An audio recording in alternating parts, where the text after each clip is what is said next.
that your fingers breaking? Just popping them. That sounds really weird. Anyways, ladies and gentlemen, welcome back to the Off Axis podcast. I'm here with Justin and Jeff. Justin and Jeff are from Firestorm Freerunning out in California. It's a parkour gym. Jeff, what do you do there? My best. Your best? Your best? Are you one of the managers or something? Technically. Yeah? Yeah. I'm going to microphone a little bit. We're laughing so much. It's better when you tell the story. Okay, so Justin is the owner and founder of Firestorm Freerunning. What does Jeff do there? Honestly, Jeff is comedic relief, entertainment. He fucks with people so they don't get too content. He is kind of our new social media manager, but I can't really technically give him a title because Jeff won't let me pay him, because if I paid Jeff, that would mean that there were things that he specifically had to take care of on certain timetables. So Jeff volunteers and gets to run all the social media and allows him to do whatever he wants.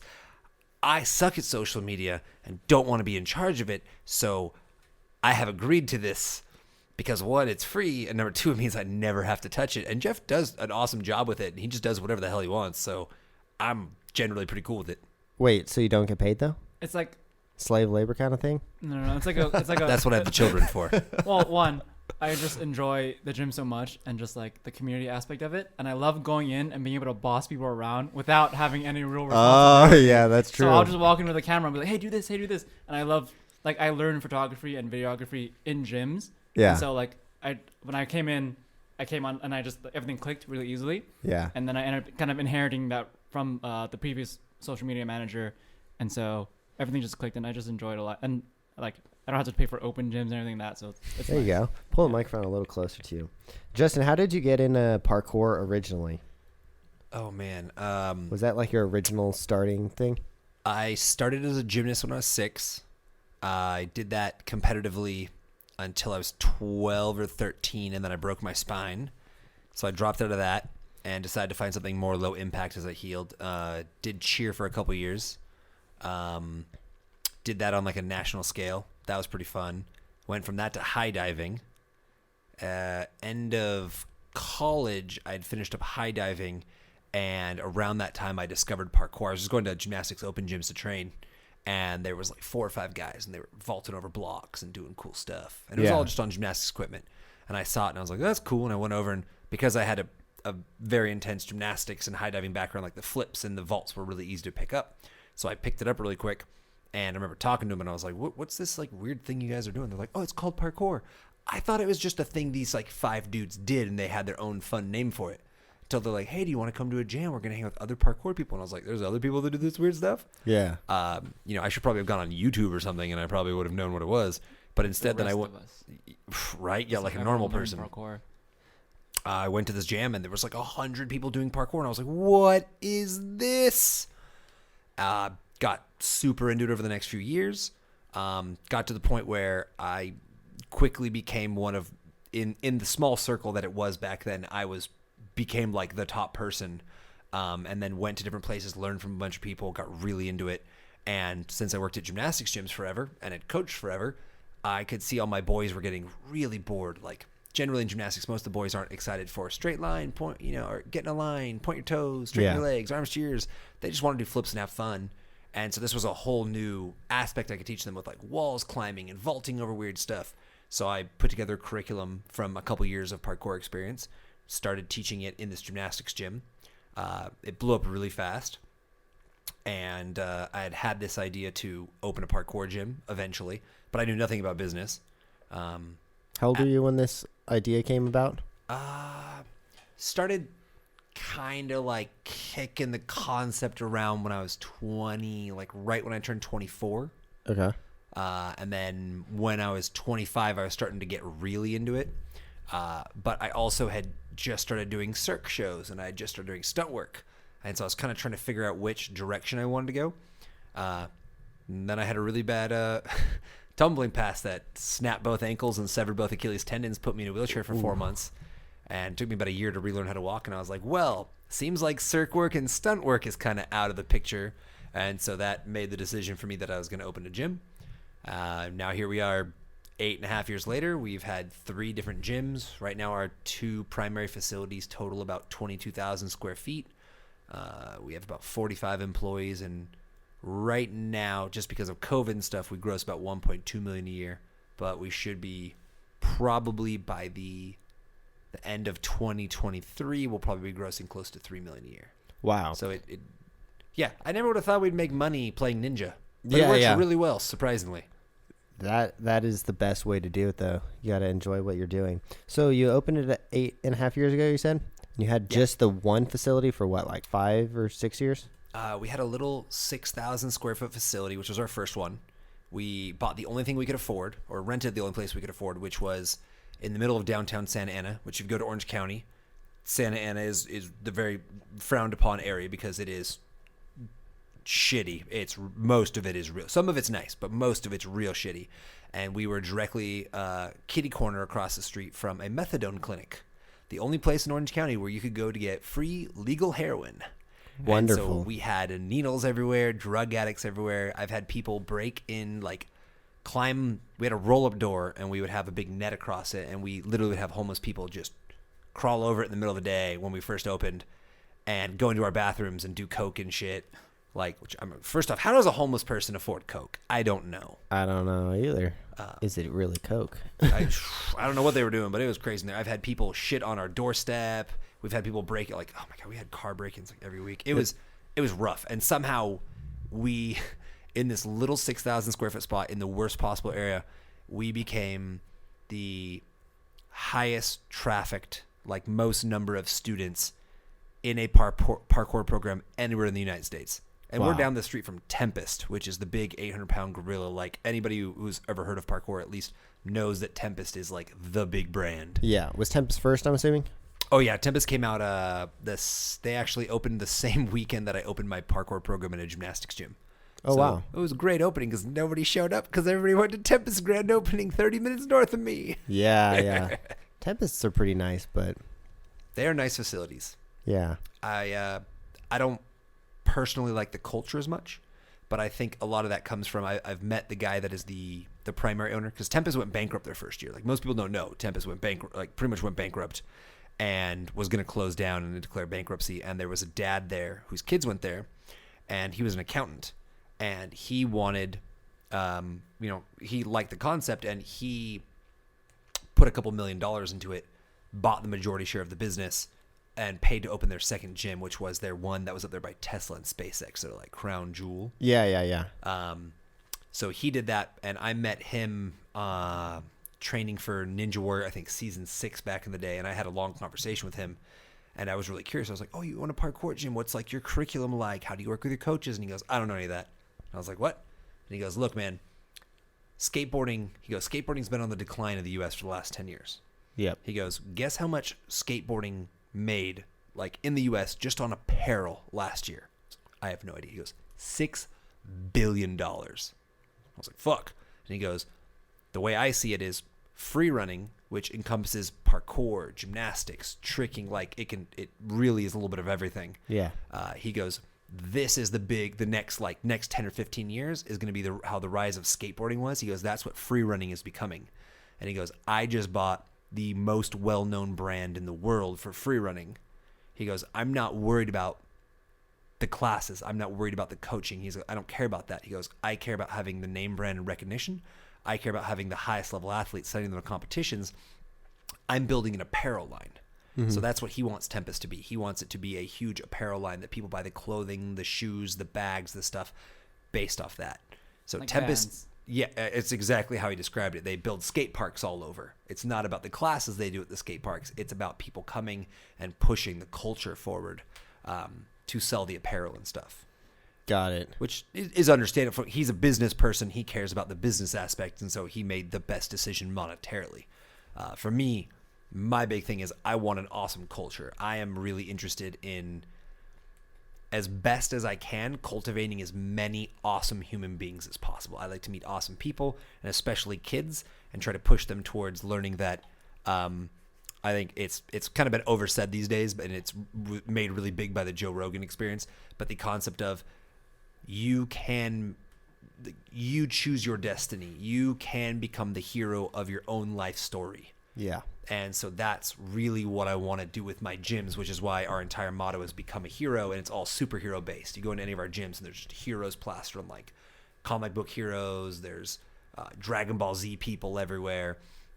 And the whole concept is that you come in and through hard work, determination, and the ability to keep pushing yourself and to choose to improve, and by keeping a community of awesome people around you that want the same, you can become any kind of person you want. You can become the hero that you believe yourself to be, the hero you look up to. And so that's kind of what we're trying to do. And I'm pretty sure I just hit like 8 different points there that were not connected at all. But yeah. Yeah. It's, like when I think of your gym and Tempest, I think of your gym as like a really tight, close community. Everyone knows each other and gets along really well. When I think of Tempest, I think of more like there's like pictures of guys doing stunts on the wall, and like they're like, come here, and then you'll eventually end up in the movies or something. Yeah, But, they were a stunt group first. yeah, that's kind of like the vibe that I get from them. And when you first started opening a gym, how long did it take until the doors actually opened? About 2.5 years. 2.5 years. 2.5 years from concept. Went through 5 other business partners. Started with a group of 4 of us.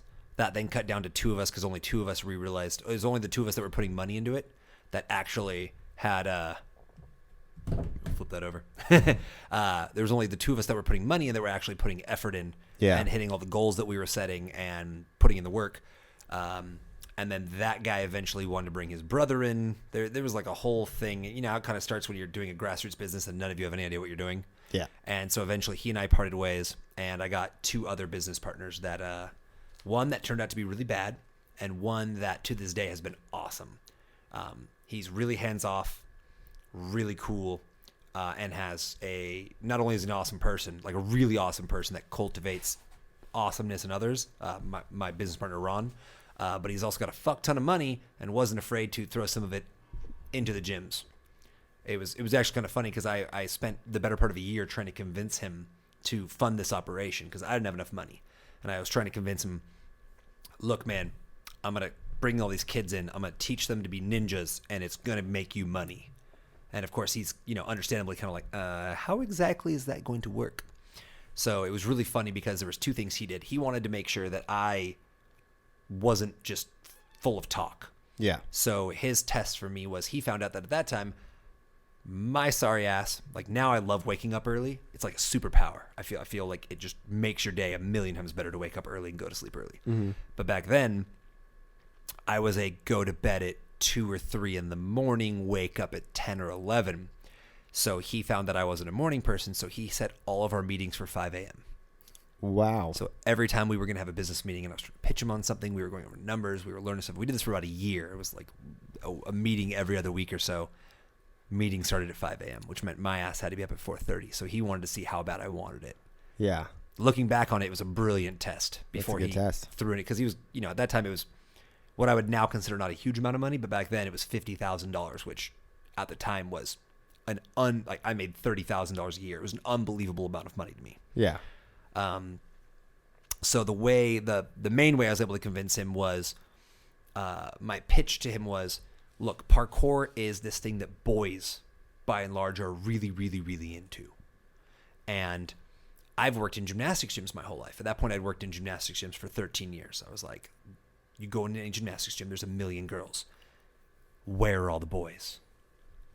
All the boys are in football, soccer, baseball, basketball. They're split among all these sports, but they're all team sports. For those who want like individual kind of figuring their own thing out, movement-based stuff, where all the girls end up. You talk to any girl, almost every girl did gymnastics at some point for some period of time. Yeah, that's true. I was like, parkour is becoming that one centralized thing for boys. So I said, all of these girls are here. Where are their brothers? They're all spread all over the place. If I can create one place for all the boys to go to and open up some stuff that girls are interested in too, I can get everyone together. So I took him to my old gymnastics gym where I worked at. I worked there for like 9 years at this one. And it was a really nice high-end one over in kind of like the Irvine area. And so I brought him in one day, and we go up to their viewing area, and I go, okay, look around this gym. So we're looking around, and I was like, how many girls do you see? And he's like, I don't know, I see like 100, 110 or so. I was like, each of them are paying about $100 a month, which which means it's $25 a class. They're paying $25 an hour to be here. So we're doing some quick math. That's $2,500 right here. And I was like, they swap out every hour. Next hour, there'll be another 100 girls. Next hour, another 100 girls. I was like, this goes on every single day of the week for the entire month. So he's doing some quick math in his head, and he's just like, this operation here is easily pulling in like $125,000 a month. And I was like, yep, just to have these kids come in, do handstands, cartwheels, and stuff. And I was like, I can do the same thing with boys. There's no market for it right now. I think what was really funny, what sold him was the owner of that gym. I worked for him for 9 years. I was one of his first employees. I'd been there forever. And over time, he had a big clean out where he fired almost everybody from the beginning because he was making a lot of changes. And I was the last one that he finally fired. And not to try to toot my own horn or sound cool, but because I was a very playful, fun coach, of the 9 years I was there or so, I think 8.5 years out of the 9 years, I was the number one requested coach. So I was pretty cool, big deal in a small pond. No. And so when I came in, it was really funny because the owner saw me and came running up the stairs and was like, Justin, what are you doing here? And I haven't seen this guy since he fired me via a 7-page long text message. And this is back when text, you had to press 1, 2, 3 to get the letter C. Yeah. So you can imagine how long he spent on it. And I haven't seen this guy in like 6 months, so he's kind of like wondering why I'm there. But he ran up. It was kind of like, what are you doing here? And I'm like, oh, I'm just here with my friends. Their sister is looking for a tumbling. I'm like lying through my teeth. I'm like, their sister's looking for a tumbling class. And I was like, despite our past, you have the best tumbling program in Orange County, so I'm bringing him here to see it. But it was really cool when we left because the guy, Ron, who's the bunny guy, is like, he turns to his brother, Steve, who was my other business partner at the time, and he goes, Steve, did you see what I see? And he's like, he was afraid of you. And I was like, yeah. And then, so the guy was like, okay, so I see there's money here. And the guy that runs the operation was nervous and worried about you. He's like, okay, I think we can make this work. Nice. But it took about a year to convince him to get to that point. And it took 2.5 years to go from concept to we now have a lease on the world's shittiest building, and we're going to open the doors. I think an interesting point is like before, like even Tempest, parkour gyms weren't a thing. Yeah. Like you would I think that's also hard to pitch to an investor, but like I don't know what a parkour gym would look like. Gymnastics established, martial arts established, everything like that, Good right? point. And then it was interesting because how do you like pitch that to someone? Like how are you going to go about it? And he has the experience from gymnastics, like all those teaching classes in the recreational side of it. And then I think an interesting thing that he did as well was he included other programs in it, probably not at the beginning, but then as you built your curriculum, you took from like martial arts, like the whole ranking system. I'm not sure if Tanner knows about that. So like these are black rank bands. Oh yeah. So it's like martial arts. Yeah. Yeah, just using bands, and to make it more fun for kids, the whole idea was to become a hero. So It's a fantastic idea. You start with a white rank shirt, and so it'd have our logo in a little circle, little Firestorm right there in the center, and it was white rank, and it was just like a little like Iron Man circle right Crest. there, a little arc Superman. reactor. Yeah. And then when you rank up to the next level, you get your new band that's a new color, and you get another shirt that's that color. But now your crest has like actual chest piece. Oh, wow. And then so like each time you would level to the next rank in anything by learning all of your skills, you would get your new shirt, which was your new color. The fire inside would get bigger and more aggressive. And then the next one would add in like the little riblets that you get right here, right? Yeah. And then the next one, you suddenly got abs, like a 6-pack. Added Oh, into it. damn. And so like each time it would build, so it was like you were building yourself as a hero. So you could wear your shirt in, and it would look like you became like stronger and more ripped and more heroic the higher you raised in the rankings by learning more skills. So is the top level a black shirt? Yeah. Black shirt? Man, I was wearing that 2 days ago. It's too How bad I don't have many levels is there? Like 8? it. There's 7 levels in our system. 7 Although levels. Realistically 6. There's 6 skill-based levels. And the 7th level, what we call black rank, is the professional level. And in order to do that, you have to learn the skills from the first 6, and then you have to perform in a professional paid performance, which is part of the thing is to help with that, we started our other company, Firestorm Talent and Entertainment, where I know you know, but we'll do it for the listeners, which actually Jeff probably knows more about this company than I do at this point. He's done so much more for it with my wife runs it. But it's a talent agency, and we do everything from, movie trailers, TV shows, but primarily corporate events or people with way too much money that want to impress their friends. And so they'll hire fire breathers or acrobats or stilt walkers or aerialists. Yeah, I've done a lot of random things for Angel. I was a bubble guy one time, doing like a freaking Easter bunny. That's right, you were the Easter I was bunny. the Easter. Oh my God, Easter bunny was a nightmare. Like you show up and every single kid wants to punch the Easter bunny. So I'm like walking around in this hat, and I'm like, do I talk? Do I not talk? Like I don't think bunnies talk, so I don't think I should talk. Everyone wants to punch you and throw stuff at you and also take photos of you. So it was like, I'm just hopping around, hiding eggs from these kids. It was the weirdest day ever. If it was like a jumping stilt one. That would probably make more sense, but the hat was like, I don't know. Oh, yeah.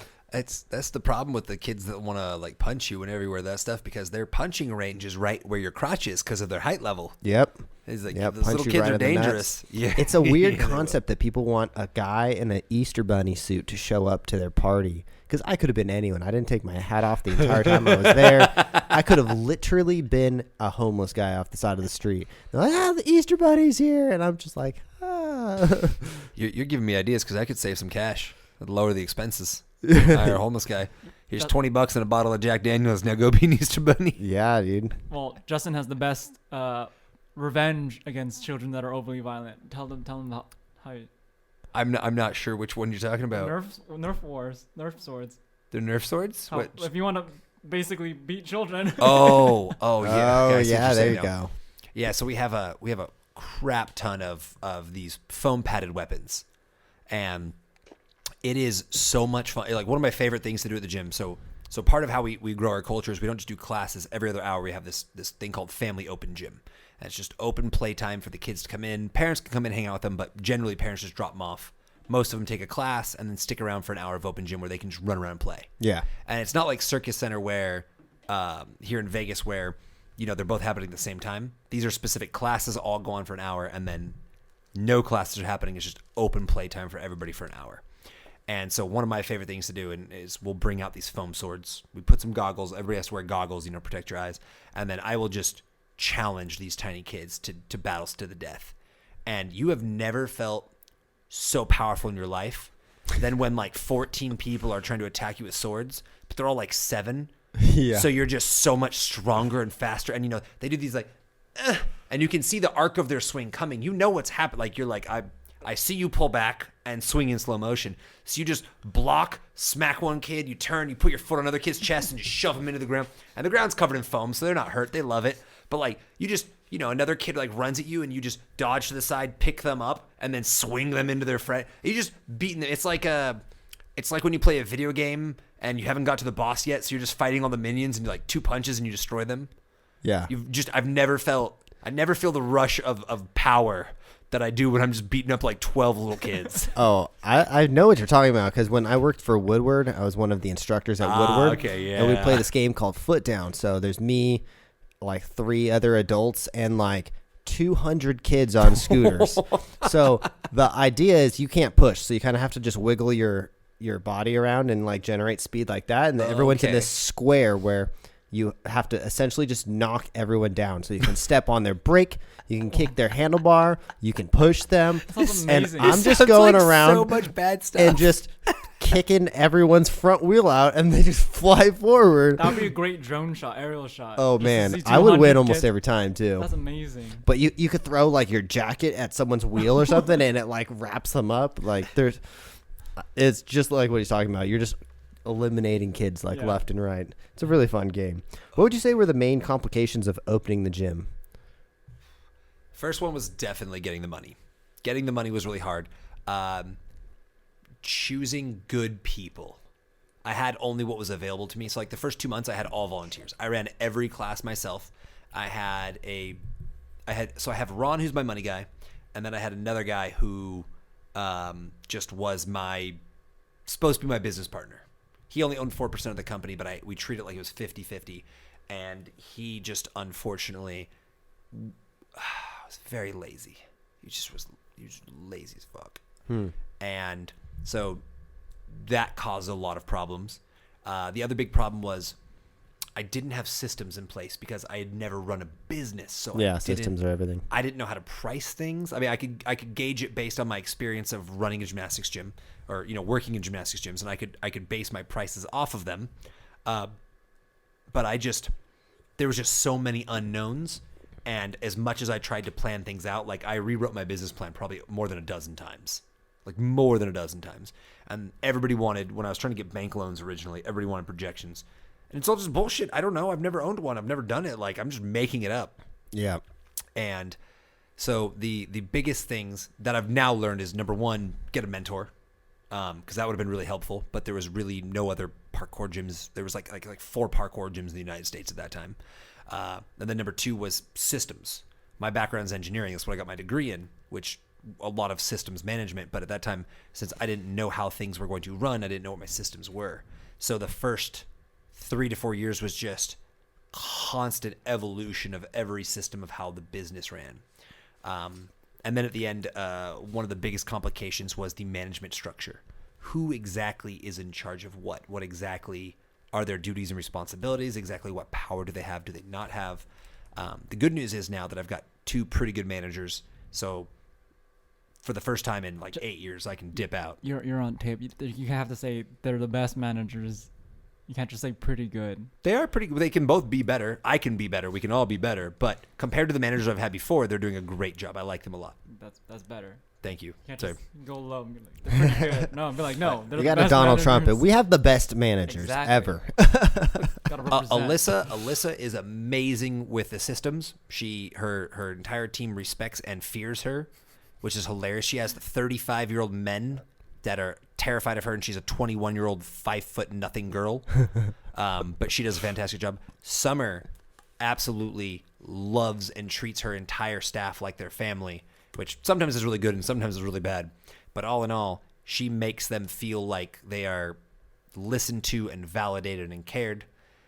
The problem is sometimes she gets a little too emotionally invested, and that causes its own problems. So, like I'm saying, I'm perfect. So, like, obviously with me, that's That's why you have 2 managers. Oh, okay. So we had for a very short period of time technically 3 gyms. We had our original gym, Yeah. and then we expanded to a second location, and then we found out our original gym, the building was up on the market for sale, but we didn't know when it was going to sell. So we started opening a 3rd gym down the street from there. Yeah. What was really funny was because we're in the athleticism business.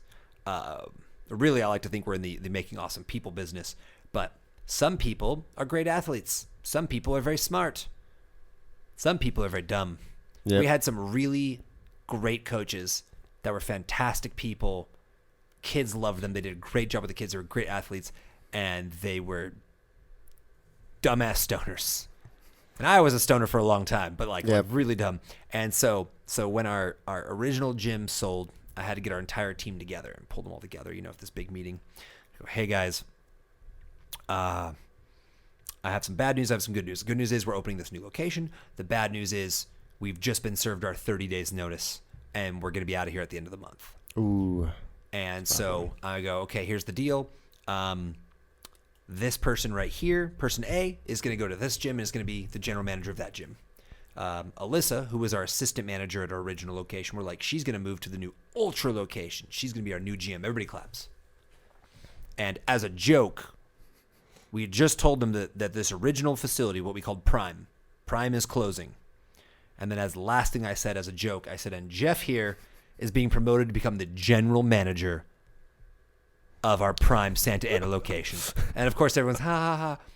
2 of these motherfuckers came up after the meeting and shook Jake's hand and were like, Jeff, I'm so sorry.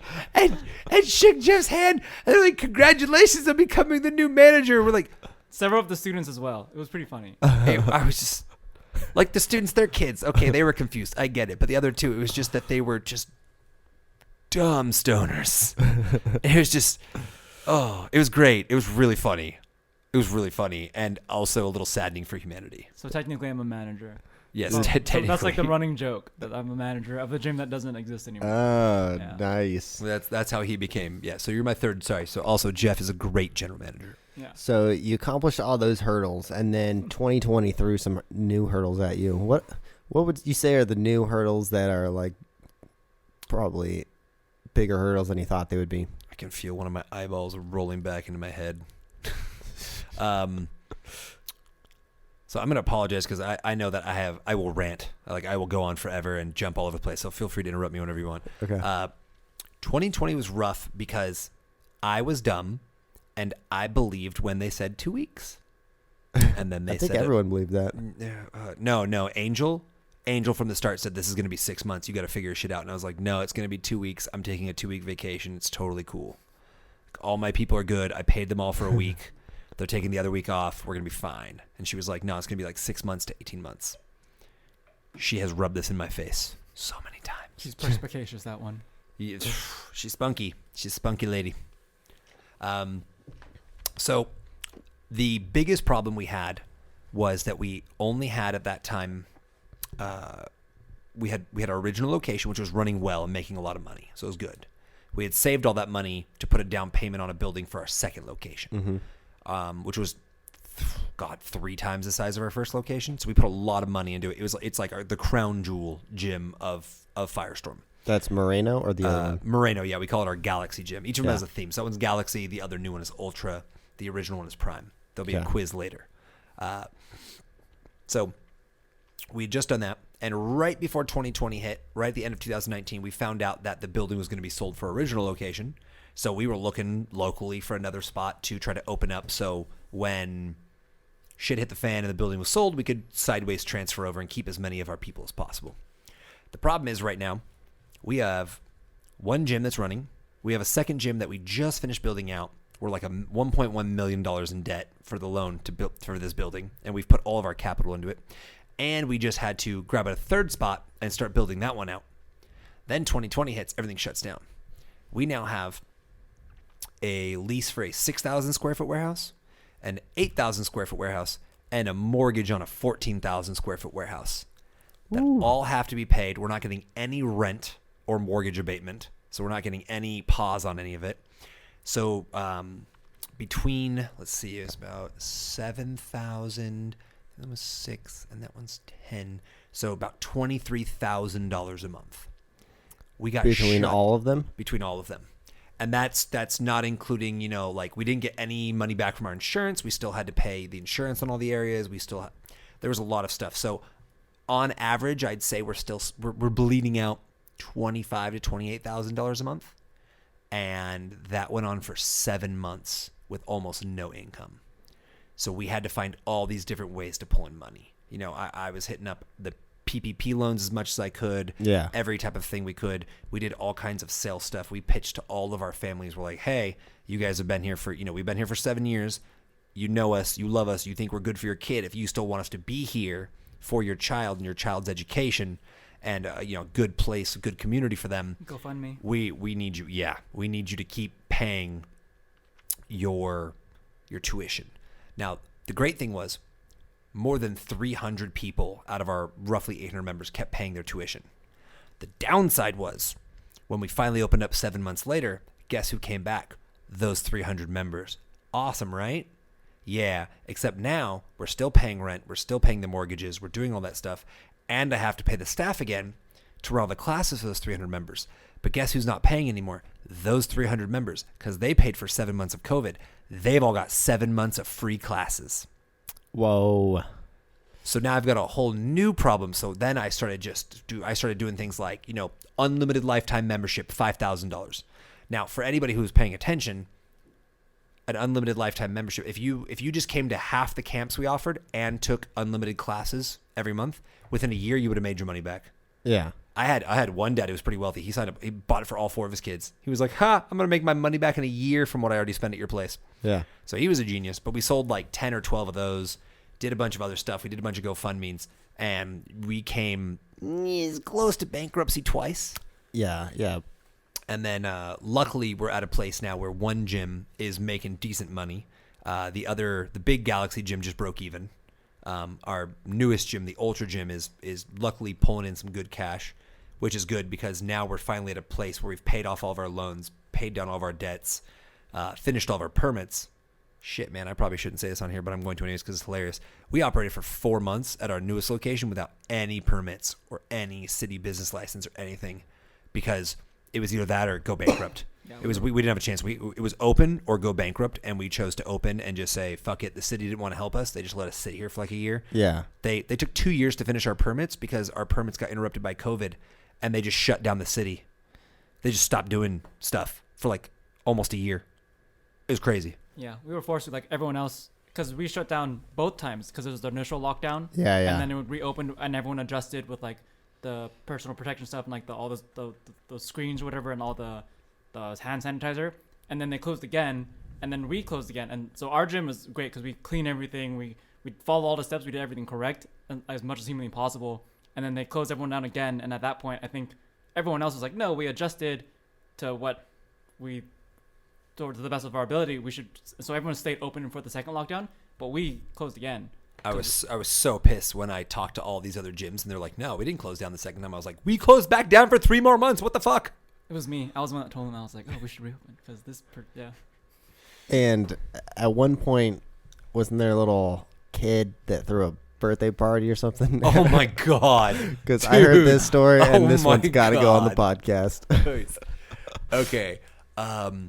So during this time, again, we are trying to find anything we can do to make money. So my wife goes, hey, there's this website. I don't remember what it's called, unfortunately. She goes, it's basically like Airbnb, but for venues. And she goes, so, one of the gyms is sitting here and we haven't been able to open yet. We're still closed for COVID. She goes, let's put it on there and see what people want to do with it. And I was like, cool, we could use money. So this kid hits me up and he goes, hey, I want to throw a birthday party here. I was like, cool. And he goes, I really want to do like a late night birthday. It's my friend's birthday. And I would like to bring in like a DJ or two so we can have like DJs and we can have music and we can do stuff. And I'm like, all right, cool. That's no big deal. So this kid looks really young, but I'm talking to him and he's like, yeah, I'm 20. And I'm like, okay. And just, some people look younger than they are, young 20. And so, oh man. So day of the event arrives and this kid shows up. He's got 3 bouncers with him. Why the fuck are there 3 bouncers here? It's supposed to be a birthday party with like 30 or 40 people.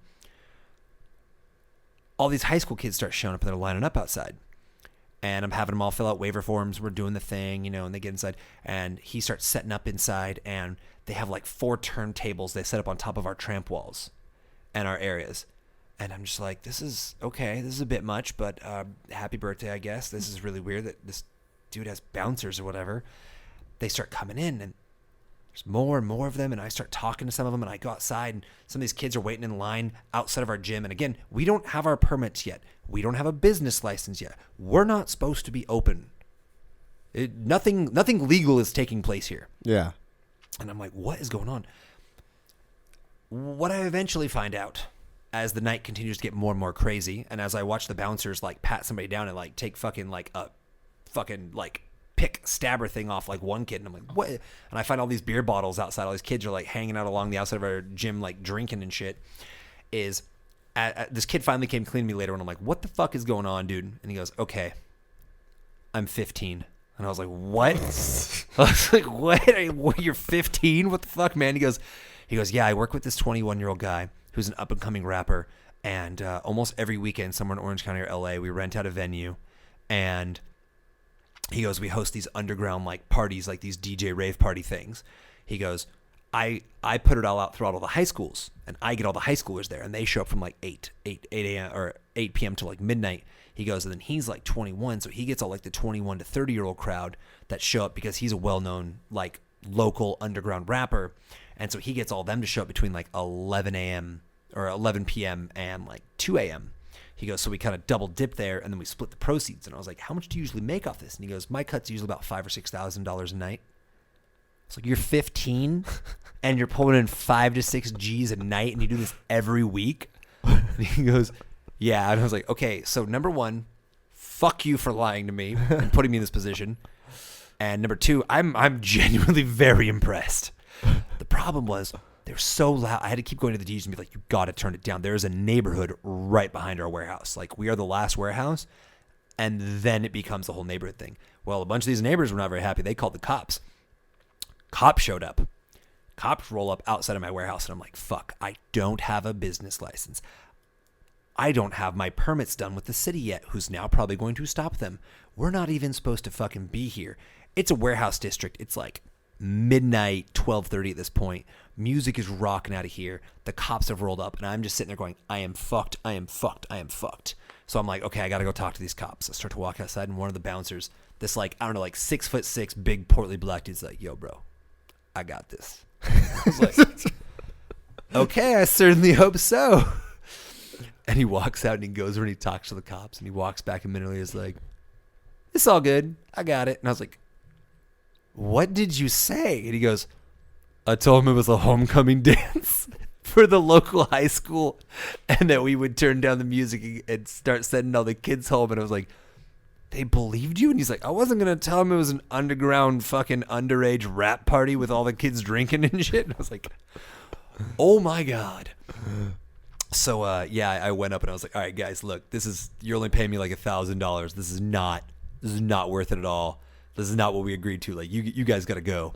And they're like, what the fuck? You know, we have all the older kids and the adults and stuff coming in. We're going to lose out on several $1,000s. And I was like, not my problem. You lied to me. The cops showed up.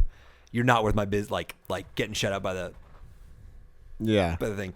I'm like, now for 2022, this gym's on track to do roughly $900,000 to $1 million this year. And it's not even at max capacity yet. It should do 1.3 to 1.5 million a year. And I'm like, I'm not risking that for $1,000 tonight. Sorry, guys. Yeah. You got to go. Oh, man. But 15. This kid was 15. What a hustler. Oh, God. Like, I wanted to slap him, and also I wanted to learn from him at the same time. I was...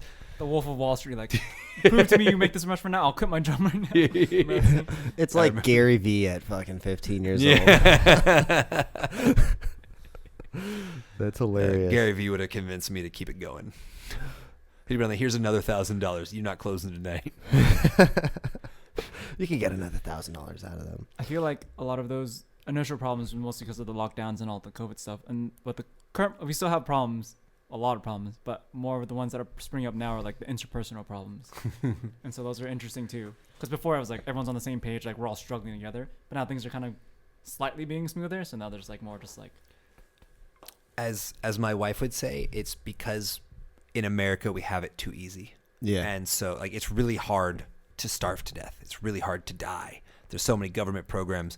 And so people just find stupid stuff that even if it does matter a little bit, they blow it out of proportion to freak out about. People have to have a battle, a hill to die on, which is why Angel constantly says, I think the North Koreans have it right. She's like, take away 2/3 of everyone's food.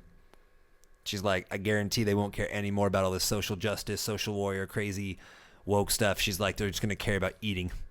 It's very true. But a very factual statement. So back in, I think it was June of 2021, at least in California, they started giving these options, and they said, okay, instead of being all masked all the time, what we're going to do is we're going to give you 3 options. 1, everybody stays masked that comes in your place. Number 2, it's like a don't ask, don't tell. You don't ask anybody for, like, can't force anybody to wear a mask, and people just self-attest that they are vaccinated. You know, they walk in with a mask on, they walk in without a mask on. You don't get to choose. Or number 3, you get to put in some sort of checking program, which is where basically you say everyone wears a mask, but if you show us you're vaccinated, we'll allow you to go maskless. So that's what we figured after, a year of everybody wearing masks. We assumed people would be so excited. We're like, hey, if you want to keep wearing your mask, nothing changes for you. If you have been vaccinated and you're willing to, like, we're not going to take a picture, we're not going to keep it on file, just show us your vaccination card. We write your name on a little list that basically says you don't have to be checked anymore. You don't have to wear a mask. You're totally good to go. You would have thought I spit on people's moms' faces. 95% of people to 99% of people were cool. They were like, sweet, here's my vaccination thing. Or like, here's a picture of it on my phone. I'm like, sweet, go on in, no mask for you. Yay. Oh my God, but some of these people. In the 3 days following us putting that information out, I've never been called a Nazi so many times in my entire life. You're segregating the children between the masked and the maskless. You're destroying the culture of our children. They're fighting each other. Oh my God, dude. The worst part is, at that point, children weren't even vaccinated. They had to be masked regardless. Yeah, all kids had to wear masks. Oh man, but I had a few parents that sent me these lengthy emails that were basically like, you have become, the Nazi Gestapo, and we can no longer support you. I had one family that had been there since the day I opened my doors, and they were like, we don't know who you are anymore. We're leaving. This has changed. The culture is different. And I'm like, no, the culture said if you want to, you can choose to do this thing. If you don't want to, you just keep doing what you're doing. But man, and then I made the mistake of, I made my first and only meme ever on like a meme website. And it basically was, the one where there's the cat's like, eh, and the lady's like, ah. Yeah. And so the cat it says Firestorm staff. And we're like, eh. And then the lady was like, anti-vaxxer parent, like, how dare you ask to see my vaccination card? And I posted that on my personal Facebook as a way of stress relief and tagged all my coaches that had dealt with like the crazy parents that came in like yelling and screaming in the front office. Oh man. And then like 3 moms found that, and they just tried to start like a cancel Justin thing. Oh my God. Like, all in all, it's pretty cool now. We get some people who still aren't stoked about it. We need to take away their food. I think my wife is too hardcore for this world. But, I mean, she's about to turn 40 in a couple months, and she just got into motorcycle stunting. Not like doing stunts on motorcycles. It's literally dudes that ride motorcycles. They do wheelies and do stunts, and she balances on them and crawls around them. She even breathes fire balancing on top of the people as they are wheeling their bikes around. Who at fucking 40 does that stuff? Just Angel. I don't. Yeah, she's right. Just take away their food. She takes away like a third of her own food, and look how ripped she is. Like, she's got the right idea, man. What were your guys', what do you call the rules that you make for yourself on New Year's resolutions? What were you guys' resolutions? I've been talking forever, Jeff. You got to go first. What's your resolution? I don't do resolutions because I'm already as amazing as I can be.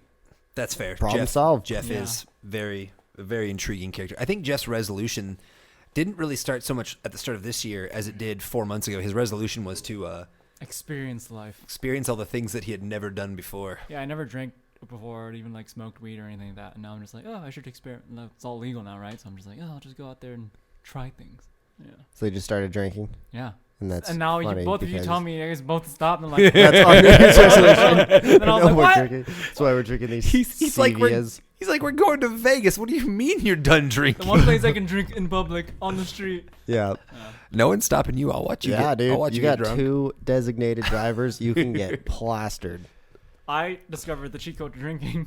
It's just like the naked juices, the smoothie drinks. Yeah. Oh God. And there's another version. It's like a cheaper version, and I just get that, and I just mix any kind of alcohol in it. I don't taste it, and I just get the effects. And I have this amazing thing because I don't need to drink a lot. I have a genetic condition where I'm Asian, and so I just have to like a little bit. A little bit goes a long way, and I'm just like, oh sweet, and I mix it in my favorite smoothie drink.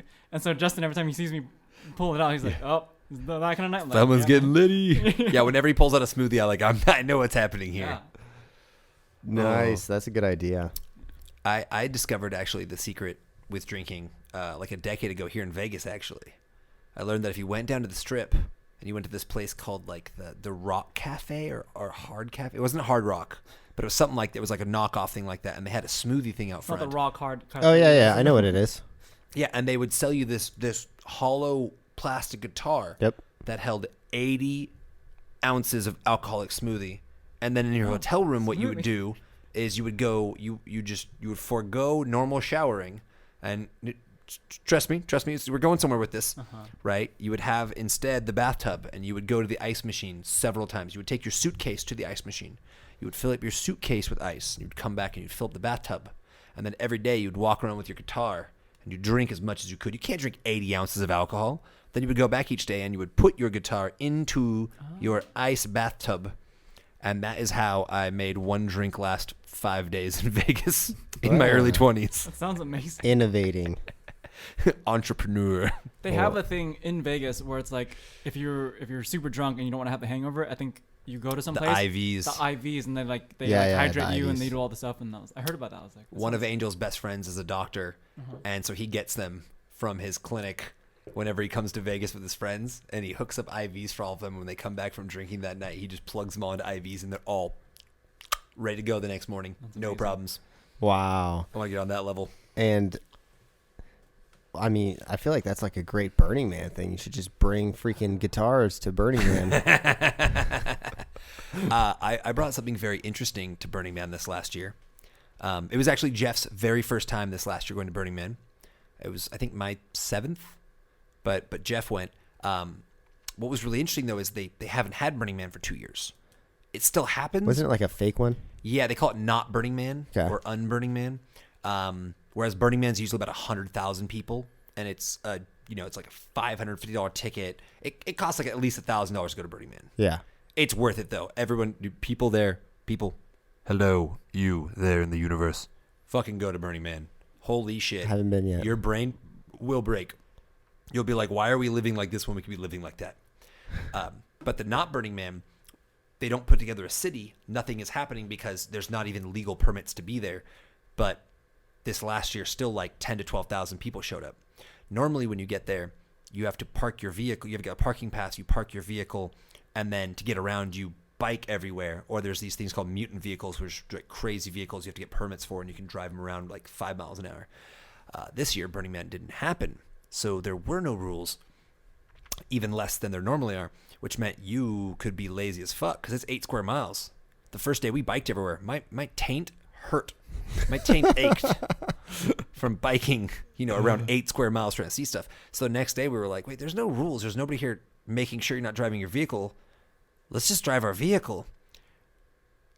I am a strange person. I recently got like a dream daily driver I've always kind of wanted. explain why first, so you seem less douchey. So I seem slightly less douchey. Okay, that's good. I like sporty cars. My last car, you know, because you Yeah, had the a Mazda. badass. Yeah, I had the Mazda Speed 3. I had a Stage 3, 370 horsepower, and that little tiny thing. It was great. Very fast, very fun. A lot of fun on the track. Horrendous to sit in. The seating position was so low and so rounded. My back, I couldn't drive more than 10 minutes without my back going out. Like, I couldn't drive to my own gym 2 miles from me and then get there and train because my back would hurt so bad by the time I got there. Ooh. And I didn't realize it was the car that was doing so much additional pain to me until my car broke, and it was in the shop for like 2 weeks, and Angel lent me her SUV. And I couldn't believe I could drive for an hour and get somewhere, and I was fine. Like 70% of my back pain went away from having the upright seating position of an SUV. Yep. So I was like, God damn it, I have to be an adult now and get an SUV. And I really didn't want to have an SUV. I love sports cars. Yeah, me too. Even like the 4-door, like hot hatches and stuff, just so much fun. So I started looking around. I was like, what is like a crossover that has a high seating position, but a crossover, so it's the smallest SUV, and I want something sporty that can handle and is fast. Well, they have dozens of them in Europe. There are 3 sporty SUVs, like crossovers, sport crossovers in the United States. One was the Tesla Model Y, dual motor, long range performance. And I wanted to love it so bad. I had this Bitcoin that I bought when it was 16,000. It was just sitting there. And it had recently appreciated to 62,000 at the all-time high. And that was right when Tesla said, hey, we're going to accept Bitcoin. And I was like, oh my God, I'm going to get a fucking Tesla Model Y Performance for $16,000 brand new. That's what's going to happen right now. Nice. And I went in and I test drove it, and it was so fast, and it handled, and the seat was a fucking piece of shit, and I hated it so much. Yeah, they aren't that good. It made me so sad. The other one was this weird Audi, but it was like a supercharged V6, and it just wasn't as sporty as it could have been. And so that left me with only one option if I wanted a small crossover with great seats and was fast and sporty, and that was a Porsche Macan Turbo. Wow. And so I was like, oh my God, I don't know if I could justify buying a fucking Porsche as a daily driver, especially after I like almost went bankrupt twice and all this stuff. But I found a great deal on one for about $41,000. I sold my Mazda for like 13 or 14. So the car ended up coming out to roughly I think it was like $26,000, $27,000. And so now I've got an all-wheel drive twin turbo V6 red and black leather, carbon fiber trimmed, Damn. fucking 4-door Porsche that runs. And then I put a stage 1 cob kit on it, and intake and exhaust and a tune. So now it runs 0 to 60 in 3.8 seconds in this small SUV, and it is, dude. I feel like such a superhero when I get in this car, and it's never. It has 18-way adjustable seats. My back has never felt so comfortable in my life. It looks like a smashed frog, but a beautiful smashed frog. And How do you spell Macan? Macan. What year is it? It's a 2015. Just imagine a Porsche at Burning Man amongst the hippies. So we're out there, and so I had gone on this week-long vacation, kind of like drive up the coast to a parkour jam, and there's nothing like showing up, because parkour people by and large were very poor, and so I roll up in a Porsche to the and not just like a baseline Porsche. The Porsche Turbo is the highest trim level, and the guy that bought it before me, he put it. This one right here. It's white though. Yeah, White. but that's a base model one, because the grill and stuff is way more aggressive and cool in the turbo version. Yeah. But it's still like, it's a beautiful car, and the best part was the there you go, that's my girl right there. That's it. That one.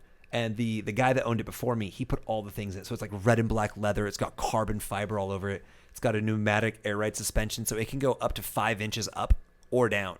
Oh, So it can wow. like slam to the ground, or it can lift up like a truck and go. And so here we are at Burning Man, and since I'd gone to this week-long traveling trip, there was enough room in the back. There's like from behind the back seat, or from behind the passenger seat all the way back, if I lay everything out, there's like 6 foot 3 inches of room, and I'm just over 6 feet tall.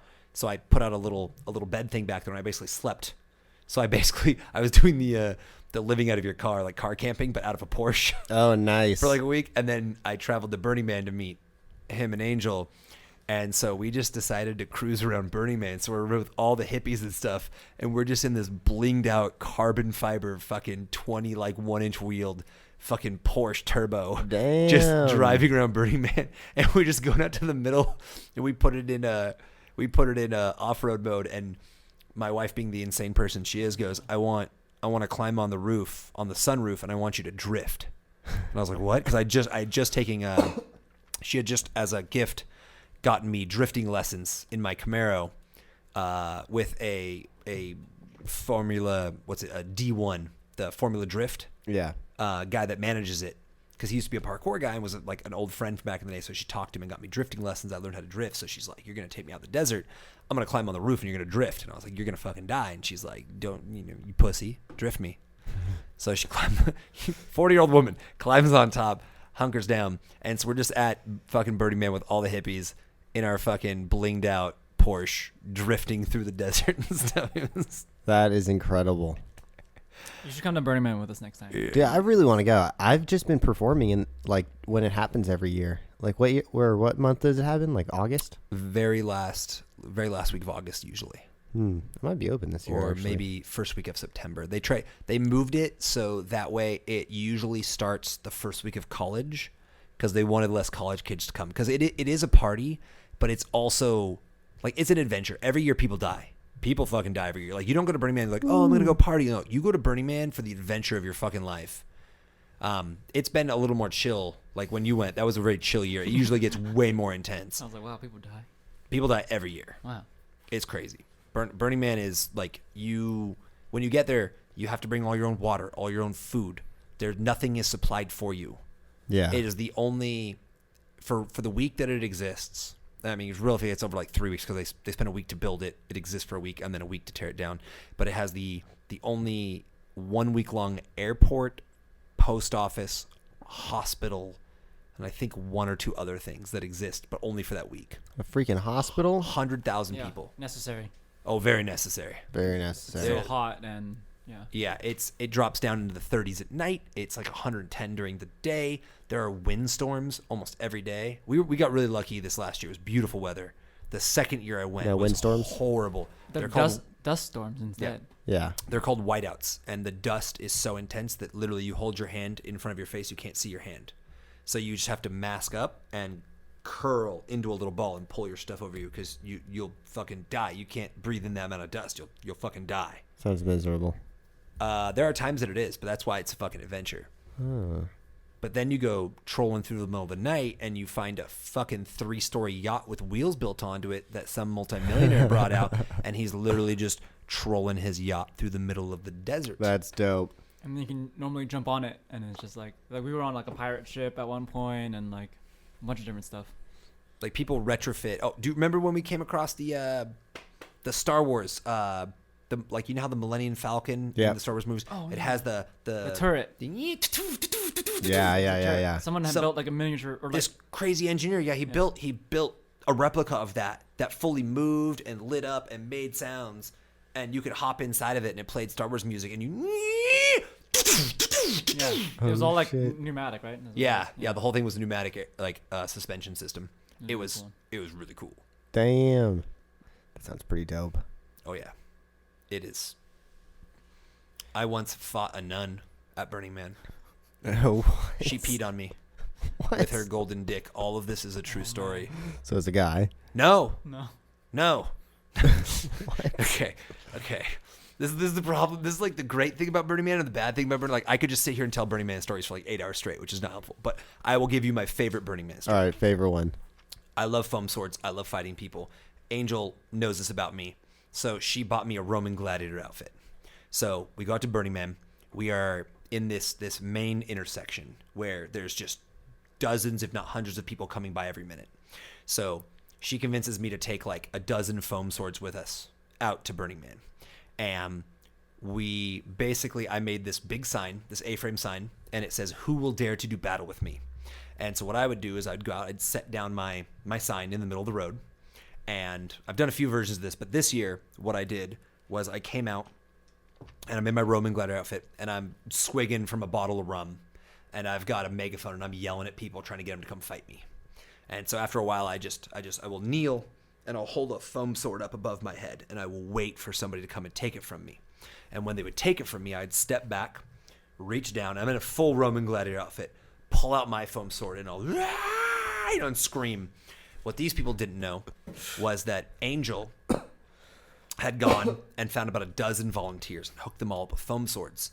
And they are at the 4 corners around this cross section. There's 2 roads, that leaves the 4 corners, and that we are all hidden. And we've got about a dozen people with their own weapons hidden around there. And so when I pull out my sword and go, they all stand up, pull out their weapons from their hidden spots and start screaming as well. And then we rush this person and we start beating them mercilessly with foam swords. So there was one of two things would happen. One, the person would try to run, in which case we would chase them down and just beat them with foam swords. This random stranger. Or number 2, they would turn and fight. And if they were brave enough to turn and fight, then what we would do is we'd do that over exaggerate. We'd be a little too slow, or we'd kind of miss, and we'd let them slowly go through like the hero of old, like working their way through like an army of 12 people and murder all of us, and we'd fall to the ground and die. Yeah. It was really fun. So at one point, a lot of people also like to dress up and do dumb shit at Burning Man. That's what makes it so much fun.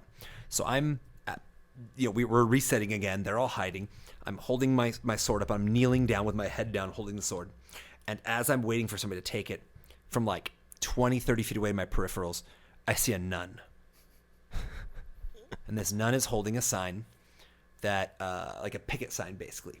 And there's this party venue called the District. It's like a big daytime district where crazy parties go on, right? And so these crazy parties going on.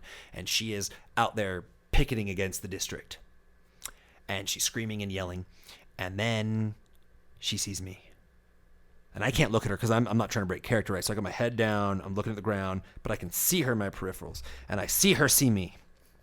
She starts walking towards me. And I'm like, okay, maybe it's not me. Maybe it's somebody else. I'm keeping my head down. I'm not looking. I am committed to this gig. And she starts yelling, "The Roman gods are shit. I shit upon the Roman gods." And she's like yelling. I'm like, oh, fuck, it's definitely me. So she comes over, and as she gets closer, I'm, again, peripherals. And I'm like, what is this gold thing that I'm seeing? This fucking nun had a foot-long golden dick like sticking out of the front of her like nun thing. She had a strap on. Oh my god. She's wearing on the outside with this foot long bright like the color of this in front of us, gold dick. And she comes up to me and she goes, "I piss on the Roman gods. And I'm like, okay, I'm just gonna hold this together. Maybe she'll take the sword and then I can fight her. It'll be great. So I'm just hoping. No, what I did not know was she had a water jug built onto her back. She holds her dick in her hand, right? She's holding her dick right here, and she reaches back. She starts doing this.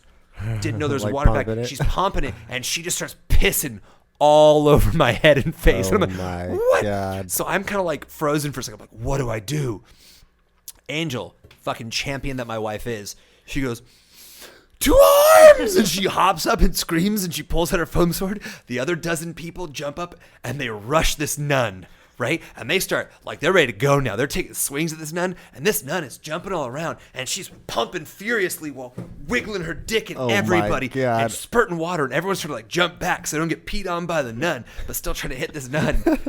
And this goes on for, like, a minute or two until they finally start beating the nun, and the nun, like, runs off with her dick in her hand. Oh my God, that's a crazy story. This was like a 3-minute thing that happened at Burning Man. You're there for a whole week. Yeah. I've literally seen there was an orange pride parade. It was all the gingers came together. Like 80 or 90 gingers came and held what they called an orange pride rally. And they followed this dude in a carrot outfit, like a full-size carrot outfit around. And they just picketed places for ginger pride. Oh It was my. great. I saw dozens of people dressed as bumblebees on their bicycles one year. And they would just bike around, like 30 or 40 people in bumblebee outfits, and they'd always go, bzzz, bzzz. And their leader had a megaphone, and he would just point at a car or a person or an area and yell, swarm! And they would all start screaming, like, they went from going bzzz to swarm! And they went nuts, and they would just start biking furious circles around somebody to the point where, like, you couldn't get out because there's 40 people with bicycles biking around you, yelling bzz, bzz, and swarm, swarm. Oh my and then they'd God. all try to stab you with their asses because they'd have their little, like, thorn things. And then the leader would just yell in his megaphone, like, point somewhere else and yell, swarm! And they'd all head in that direction. Bzz, bzz. That's incredible. Dude, there was one time there was like 40 or 50 people dressed in cow outfits. And they would just wander on hand and foot, like monkey crawl in cow outfits. And they would just walk through like entire camp, like because you'd hang out in camps of like 30 or 40 people, and they would just saunter through, and there'd just be one dude dressed as Jesus, like with his like lamb cane thing, you know? Yeah. He's yeah, thank you. And he'd just wander through. He's like, hey, just taking the cows for a walk. Oh my Just God. walk by like nothing was happening. Damn. I found a sexy Jesus dance off, and it was just a bunch of stripper Jesuses. It was great. Oh man, I gotta go to Burning Man. Oh, dude, Sounds like a crazy It's time. great. It's good times. I like how we went from business to Burning Man, and I just got stuck. Yeah. That's a That's natural we're crossing organic- an hour. I'm gonna wrap it up right here. Oh, no where, problem, sir. Where can everyone find you guys at on social media or On Axis Acrobatics. on Axis? On Axis. We are firestormfreerunning.com, or on Facebook, Instagram, all that stuff. We're Firestorm Freerunning. If you're trying to find me directly, all my stuff is Parkour Professor. Parkour Professor. Yeah, and Parkour is Park Hour. Yep. OUR, Park Hour. It's our park. Sweet. And Jeff's the manager there. Jeff is manager of Prime. Yeah. Ran that business into the ground is what he did.